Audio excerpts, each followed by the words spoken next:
Hey guys, and welcome back to my channel, and today's video is my updated morning skincare routine. Honestly, every single time I film these videos, I feel like I just did it last month, but when I actually checked, it's mid-March when I filmed my last morning skincare routine, and today I'm gonna do the updated version of it obviously. But like you can tell, I already have my makeup on, I'm like completely dressed, and that is because this time I actually filmed the demo of me doing my morning skincare routine a couple of days back, and I was actually supposed to film the video that day itself, but then something came up and I couldn't do it, so I'm gonna do it now. And I am going to talk about the products that you probably saw me talk about in my last morning skincare routine as well, because some of the products I'm going to give you updates on. So since the last time, which was mid-March, when I did my morning skincare routine, some of the products were kind of like on their last leg, and then they got over, so I still wanted to mention that I was consistently using them, and I've now used them up, and now I've replaced them with other products, which I'm obviously going to talk about as well. So let me not like talk in circles too much and actually get down and start talking about the actual products. So yeah, let's dive right into it. Also, for the products that I did demo, I will insert like the demo clips on the screen while I am talking. But yes, when it comes to toners, there were a couple. I used up two. I was using the Riquil or Riquil, I still don't know how to say the name of the brand, but their vitamin C toner is what I'm pretty sure I was using that in my last morning skincare routine. I've been using it for quite a few months, and I used it to the point where I completely used it up. I've mentioned my review in a lot of previous videos, so I'm not gonna like talk too much about that. I don't see the vitamin C benefits. I just think it's a normal hydrating toner. I don't think it's necessary. If you want to get it, you can get it, but don't expect to see a lot of miraculous results that you would expect a vitamin C product to give you. That is what I would say about the Riquil vitamin C toner. I also had a bottle, like it was an open bottle already, of the Juicy Chemistry Tea Tree Mist, and with the Juicy Chemistry products, once you open them, they don't really have a long shelf life, so I wanted to make it a point to use it up, and I did use it up, so that was great. And then I started using the Conscious Chemist AHA toner as well, which I'm like, that is the one that I actually demoed. Again, I've spoken about this one as well. I just wanted to use it up for the sake of using it up, because when I was testing it out initially, I did not notice a lot of, again, benefits that you would typically expect from an AHA toner. A little bit of exfoliation, at least gentle exfoliation. With this one, I did not honestly again see much of that, so I just wanted to use it up. I'm currently on my last leg. Like I have a little bit left of it, but I'm going to be over and done with this very, very soon as well. And I'm going to kind of give myself, like I do have two more bottles, I think, of the Tea Tree face mist from Juicy Chemistry, which I'm definitely very excited to use. But apart from that, I'm kind of trying to like not use toners, because I've realized that eventually they're just like water, they're just hydrating mists. You don't get a lot of great benefits. I would rather spend my money on serums and moisturizers and like great sunscreens and stuff, rather than buy a toner if I don't think it's necessary. So what I've also been doing recently, since the past few days, like even today morning for example, I washed my face obviously in the shower, but then I came out and I had to dab my face on, because I need to put my lenses in, and my face cannot be wet if I'm trying to put my lenses in. So I did dab it dry, but then once I put my lens in, I kind of just like splashed a little bit of water on my face, waited for it to like kind of get absorbed and like air dry, and then when it was semi damp, that's when I put my serum on and my moisturizer and stuff like that. And I'm kind of trying to see if that like works as a replacement for toner, like just regular tap water. Like I get soft water, I live in Mumbai and I get soft water, so yeah, it's not like I'm splashing hard water on my face. But yeah, I've heard a lot of estheticians and dermatologists say that it's just fine. You don't need a toner unless and until you like either want it for like a self-care and you enjoy using it, or maybe if you have like really dry skin, maybe you want to use a slightly more milky toner. Maybe that will actually help your skin. For me personally, I'm kind of like dabbling around with it, and I think it works. At least as of now, it's just been a couple of days, so I'm not going to comment on that, but I will definitely keep you updated. Anyways, moving on next to serums. So for serums, I was definitely using the Earth Rhythm Alpha Butane. I'm pretty sure I used that in my last morning skincare routine, and I did again use it up completely. It took me a full 2 months, pretty much exactly 2 months to use it up completely. I did use it up, and I have a detailed review of that, which I highly recommend you check out on my Instagram, because I literally show you before and after photos of that on Instagram, and I saw miraculous results with that. But I'm not going to talk too much about it, because I want you to go ahead and check out the review and see the before and after of my skin. So yeah, definitely go and check that out. Apart from that serum, the serum that I'm using currently is the Minimalist Vitamin C 10% plus AG 1% serum. Now this one I have used, I would say 40%, so I'm almost halfway done with this, and I will also again continue using this because again I want to like take before and after photos with this one as well, which will probably not be as accurate, I feel like, because I was suffering with some breakouts a couple of days back, not now, in fact today, like now, even though I have loose powder on, but I feel like you can tell that my skin is pretty much like clear, as in clear of like bumps and acne, and like, no, I feel like I should not say acne, I should use the words pimples and breakouts.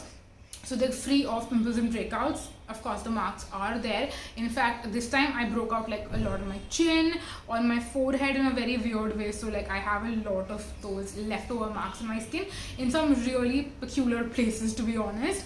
But yeah, I have noticed that this has been doing a little bit of a, like, it's definitely been doing a good job of at least fading like light marks, and I don't think this will really help with stubborn marks. Maybe over a period of time it might, but yeah, I will try and show you before and after photos of this one as well, and I'll try to make sure that they're as accurate as possible. But sometimes I feel like in between, if you break out and like new marks develop, then the before and after photos might not be as accurate. So yeah, it's your skin, it's just something that you have to deal with. It is what it is. So yeah, I think those were the only two serums. Like after I used up the alpha arbutin from Ortho, I started using the Minimalist Vitamin C. So in between I did not really incorporate any other serum. Sometimes I do occasionally use the Minimalist 5% niacinamide serum, like that's what I used today. But yeah, that's, again, I don't want to put that in my morning skincare routine because that's things I'm starting to introduce. So probably next time after this video, when I update you again in a couple of months, then you will see what I was using, but I don't want to like mix that. This is stuff I've been using for the past 2 months. So those were the only two serums. Then I just want to quickly mention the Kaya Lighten and Smooth Under Eye Gel as well. This is one that I bought a while back. I'm not a believer in eye creams anymore. Like, I'm not a believer in like simple hydrating eye creams. Like retinol eye creams, I think, are a totally different ball game. But when it comes to the simple hydrating eye creams, I don't think it's necessary. You can easily use your moisturizer. But I had already bought this one, so if I have it, I'm not going to waste it, or I'm not going to throw it away. I am going to use it. I feel like, again, I've used a good amount of this. You've seen this in quite a few morning skincare routines at this point, maybe like 2 or 3, definitely more than 2. So yeah, at some point this will be gone as well. I don't feel like there's a lot. I feel like there's around 30 to 40% inside this maybe. It's definitely more than half gone, that is for sure. So yeah, just wanted to update you. I'm still using this, and I'm trying to use it up as well. So yeah, that was that. Then for moisturizer, I feel like in my last monthly favorites, so that's like my monthly favorites for April and May, I feel like I spoke about all these 3 products in there, so I'm just going to quickly mention them. The Phyto Clear by Earth Rhythm, the Phyto Clear moisturizer is one that I was actually using at some point in the day, and then I switched. I was using it in the nighttime skincare routine as well. So when you see these 2 moisturizers, Phyto Fuse by Earth Rhythm and Phyto Clear by Earth Rhythm as well, you will see these in my morning skincare routine, and I will also mention them in my nighttime skincare routine because I tried using them in the morning. Like this one, the instructions and the directions tell you that you should only use this at night. I think they mentioned that because this has plant-based retinol in it, but honestly I've used it in the daytime as well, and I did not notice a problem at all. So yeah, I would personally say you can use both of these in the day and again also at night if you wish to. Again, totally up to you, but yeah, I thought I'll give you a little bit of a update as to like I've been using these and stuff. And this one I feel like is almost 50% gone. This is the Phyto Fuse, and then the Phyto Clear I actually used up a lot more of. I feel like again almost 60 to 70%, but now actually I'm not able to like pump up products. So when I like pump, it doesn't come out even though there's a lot left in. So I'll probably have to like open this and then dunk it into my hand, which again I'm not a fan of. But yeah, something has been wrong with this pump since the beginning, so I'm a little bit disappointed with that. But I cannot blame them for it because now they've actually repackaged. Like these 2 are actually their original packaging, and I feel like 3 or 4 months ago they updated the packaging. Now it looks a lot more cuter, it's color coded, it's really pretty. So now when you buy them, you will see it in the new packaging. In fact, I have the Phytofuse in the new packaging. I did repurchase it already because you guys know I love it. And if you had to like ask me to recommend one out of these two, I would say go for Phytofuse honestly over Phytoclear, because I feel like there are a lot of moisturizers in the market very similar to Phytoclear, but Phytofuse is a very amazing, unique formula. It's got 3% niacinamide, again plant-based retinol, vitamin E, and this one I feel like is also more suitable for a variety of skin types. Like oily combination skin can definitely use it, normal will love it, dry might either have to use a little bit like extra product or maybe like layer it on with like a heavier weight moisturizer. For daytime maybe you can like use this and it won't be a problem. For nighttime it will definitely be a little bit too light if you have dry skin. So yeah, I feel like at this point with those two I'm just a broken record. Sometimes I just think I should not mention it because I've spoken about it so many times, but I can honestly go on and on and on about them for ages. Again, the Urban Botanics moisturizer I've also spoken about in my April favorites. Just wanted to let you know that I do use it in my morning skincare routine. It's been, I feel like, almost a year since I've had this. It's not expiring anytime soon, but yeah, it expires actually in June next year. So I do have a year to use it, but I've used like more than half. By the way, this comes with double the product that you like normally get with moisturizers. Like normally you get 50 grams or 50 ml. This one is 50 grams, this one is 50 ml. Again, how solid or liquid it is also determines if it's grams or ml. But this actually comes with double product. This comes with 100 ml. So typically if like a 50 gram, 50 ml moisturizer lasts you for 2 months, like that's how it lasts for me. This one is going to last you double, and I feel like it's also very affordable. You can buy this on Amazon, and I do think that it's a great moisturizer for normal combination or oily skin. Not very oily, not dry or very dry. It's not going to be enough for you. Yeah, that was that. I almost just like stabbed myself with this, but yeah, I do think that this is a great product. Again, I use it every single morning because I'm kind of trying to use it up as well. So yeah, that was that. I've mentioned these in like multiple videos, so you can definitely go and check out some other videos if you want to see me like talk about them more in detail.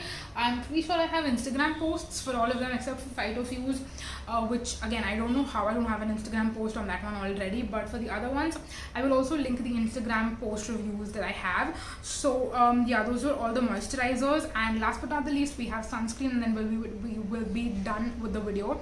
I feel like I couldn't talk there for a second, but yeah, when it comes to sunscreen, again there's nothing new. I used up my Tricone sunscreen tube that I had. I currently have one backup which I'm savoring, but I also have the Lotus Herbals Safe Sun UV Screen Matte Gel. Again, a lot of people have told me that they don't think this has you know, the UV filters that are necessary. It's not a good enough sunscreen. Again, I personally think that it is good enough. At least it's good enough for me and my skin. If you feel like you don't want to buy from Lotus, if you don't think the UV filters are good enough, you can definitely go ahead and check out other sunscreens that are out there in the market. They have personally not worked for me, which is why I don't recommend them. But if you like them, if you can tolerate them, if you don't mind how oily they are or how white casty they are, totally up to you. I think sunscreen is something that it's just important that you use one and use the one that works for you. If you are just like afraid that a particular sunscreen doesn't have good enough UV filters and you don't want to buy from them or you don't want to use them, I think that's totally up to you. So I think that's one thing that really needs to change, and people's like mindset really needs to change. I think any sunscreen is better than no sunscreen. I think that's what most people say, and I totally 100% agree. Now with this one, I've had this in my collection for a while.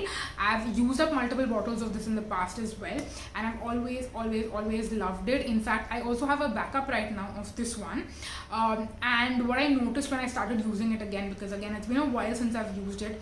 I've been using the Tricone one for a year and I did not take a break. I was like constantly going through tubes and tubes of it. So it's been a while since I've used this, and I feel like my thoughts on this have changed a tiny little bit. So typically the amount of sunscreen that you need to apply, that I've learned over the past year how much sunscreen you actually need to apply. I feel like when I take that much product with this one, it kind of like balls up a little bit, and sometimes I notice like dry patches, the silicone in this kind of starts flaking and stuff like that, so that I'm not a big fan of. But I have finally figured out how much product I can use with this to make sure that it doesn't ball up, and then I try to maybe like reapply throughout the day. Also, I'm indoors, so I feel like even if I'm not reapplying, again, I don't want to recommend that you don't reapply your sunscreen, which is why I feel guilty even saying that sometimes I don't reapply it, but that's also true. Because I'm indoors, I don't reapply, and that's why I feel like it is okay if you don't want to. If you are stepping out, you definitely need to use good enough like quantity when it comes to product and a good enough SPF. Specifically when you're stepping out, I feel like you can lag a little bit with it if you are indoors, because you're still protected by curtains, and you're not directly under sunlight. The sunlight is still reaching you, the UVB rays are still reaching you, but they're not going to be as harsh, because there are some things that are protecting you, even though it's not complete protection, just a tiny little bit. So indoors I feel like it's a little safer, but if you're going outdoors, then it's definitely a problem. So when I do step outdoors, occasionally, very very occasionally, I make sure to either like apply a different sunscreen, or sometimes what I do is I splash my face with a little bit water, kind of rinse everything off, and then like sometimes in the evening when I'm stepping out for like a jog or something like that, what I do is again I splash some water on my face, rinse off my skincare, and then I put on the Plum Grapeseed and Sea Buckthorn moisturizer, which also has an SPF 30, and I'm pretty sure that either has zinc oxide or titanium dioxide, I'm not sure. So that's what I apply, and then when I get back home, I think the sun is pretty much set by then, so then I'll just wash my face and then do my nighttime skincare routine. So that's how my routine has kind of looked like. I will use up this one. Again, I maybe have like this much left. I can kind of like feel that there is not much left in this tube, so you'll probably see this tube in a future empties, and then the other tube that I have, I will also use up till the time we're indoors. We're probably still going to be in lockdown, and we're going to be indoors for a couple of months more, so I'm pretty sure I can use up the other tube by then, and then I will completely and fully move to using my Tricone sunscreen only, and that one I don't have a problem with. I feel like I can easily layer, apply maybe like half in one layer, then let it dry, and then apply the second layer. I can do a lot of things with that. I can make that one work indoors and outdoors. This one, I've recently noticed these developments, which I did want to share with you guys. So yeah, that was it for the video. Those are all the products that I've been using in my morning skincare routine. I am pretty sure I have not skipped anything. So yeah, I really hope that you found the video helpful and informative, and yeah, that's it for this video. Thank you so much for watching, you guys. I will list and link everything in the description box down below. Related videos, posts, reviews, everything will be down there. So in case you felt like I did not elaborate on a particular product enough, you can go and check out the references that I have for you, and I'm pretty sure you will get the questions, you will get the answers to all of your questions. But if you still have more questions, definitely make sure to leave it in the comment section down below, and I will get back to you as soon as I see your comment, I promise. So yeah, that's it for this video. Thank you so much for watching, you guys. Until next time, bye bye.